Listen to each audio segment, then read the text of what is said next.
Hey there gamers, and welcome to the latest edition of Almost Gaming. First things first, I've been noticing that these shows have been getting a little more Final Fantasy and a little less Angry Birds in terms of length. So we're going to go all Mario Kart, toss a couple of mushrooms into the show, and speed things up.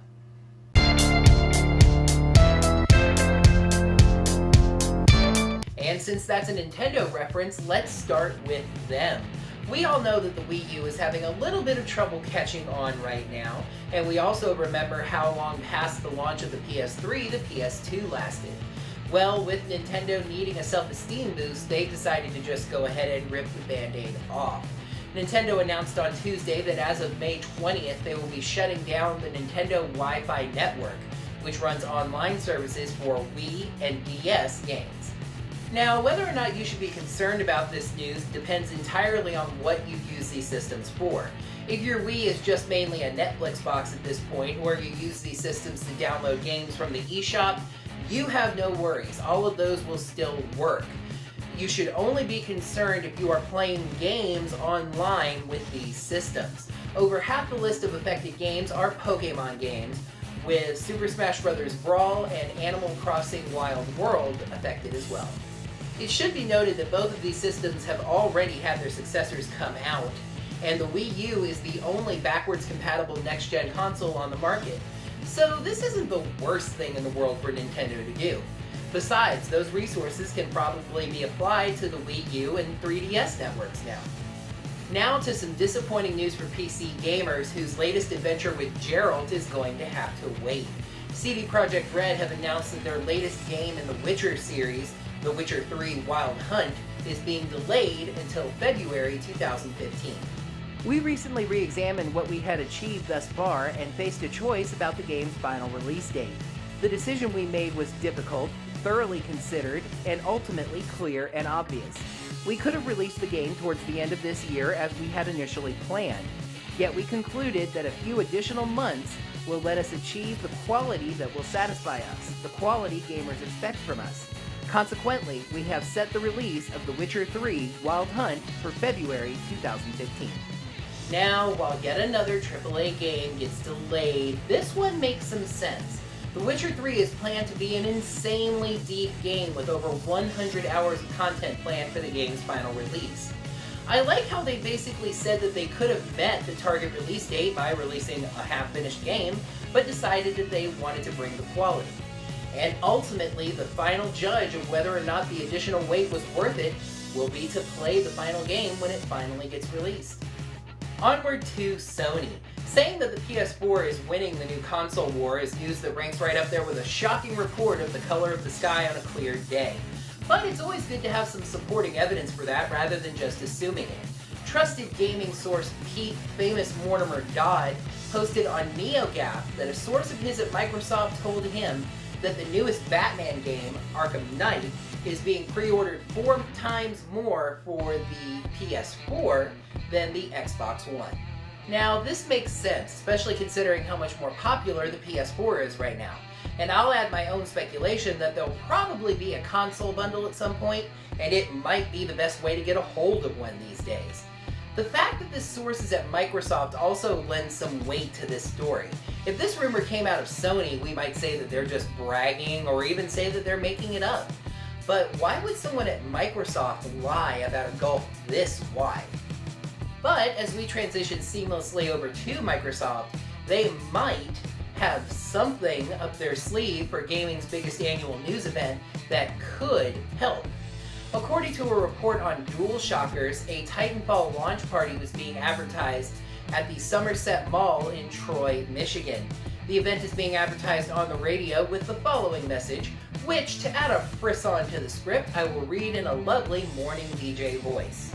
Free food, drinks, and over $2,000 in prizes. First 50 people in line will receive a custom Titanfall t-shirt. One select winner will receive a free ride and ticket to this year's E3 to witness Microsoft's biggest surprise ever. Biggest surprise ever, hey? Now, this could just be hype talk for the contest, as E3 is supposed to contain a gaming company's biggest surprise for the upcoming year. But since E3 is the home of gaming surprises, What could this surprise be? Two ideas come to mind. One is all the talk of Microsoft selling off the Xbox division. Note that the announcement said Microsoft's biggest surprise, not the Xbox's biggest surprise. But I doubt that they would want to advertise giving up on gaming in such a positive light. The other thing that comes to mind is just speculation on my part with no press involved whatsoever. Could Microsoft be finally getting ready to jump into handheld gaming? We're going to wrap up today's show with something that really surprised me. A really, really good free browser game. The game advertises the upcoming 300 movie sequel, Rise of an Empire, and adds an extra name. So, the full name of this game is 300 Rise of an Empire, Seize Your Glory. It's a basic button masher, and you may have to install a special player to get it to work, but it's really surprisingly pretty. It controls well and even has some nicely varied gameplay. There are versions available for iPhone and Android as well, but all three of them are free and all three are basically the same game. It does only have 4 or 5 levels, but the game keeps track of your score and asks you to post it to your friends, so you can have some nice competitions over who's having the highest score. The game is a bit easy. It has a nice habit especially of giving you health exactly when you need it to. But it's pretty fun overall. To get your crack at the Persians, head to seizeyourglory.300themovie.com. Hey there folks, this is the Almost Gaming DJ spinning out those in-slate hits for you. Make sure to click that subscribe button so you can see the Almost Gaming Show every week. Remember to like the video by clicking that thumbs up button right down below it and share. You can click to see last week's video and the latest editions of Almost Interesting, the Miami Sports Report, and Power Rangers episode review. Make sure to stay tuned after the end slate for extra lives, and until next time, game on!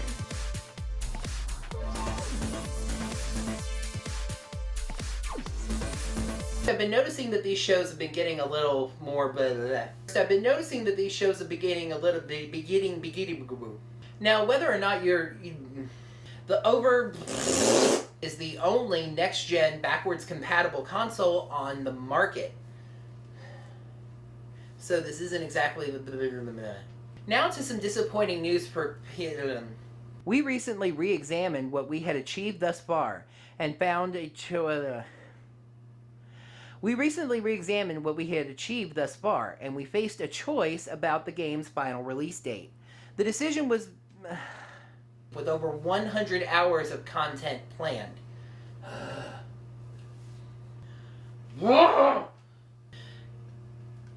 Isn't it?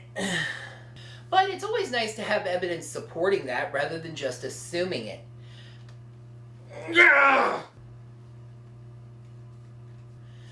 Yep, and that confusion threw me off the rest.